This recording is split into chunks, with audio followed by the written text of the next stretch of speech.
ৰাইজ আজি আমি অলপ বেলেগ ধৰণৰ প্ৰশ্ন সুধিব ওলাইছোঁ মানে হাতৰ আহকচোন ৰকি আৰু বান্তি আজি কিমান হাতৰ পাৰে চাওঁ ৰকি বান্তি সাজুনে হয় স্যাৰ হাজু ফালি দিম আজি ময়ো স্যাৰ ময়ো ঠিক আছে আজিৰ প্ৰথম হাতৰ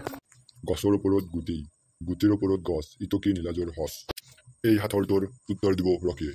স্যাৰ ভাবিবলগীয়া কথা স্যাৰ মোৰ দ্বাৰাই নহবয়ে দে বান্তি তুমি পাৰিবানে স্যাৰ মোৰ মূৰতো একো অহা নাই আপুনিয়ে কৈ দিয়ক স্যাৰ আমাৰ দ্বাৰাই নহব ঠিক আছে এই হাতৰটোৰ উত্তৰটো হ'ল আনাৰস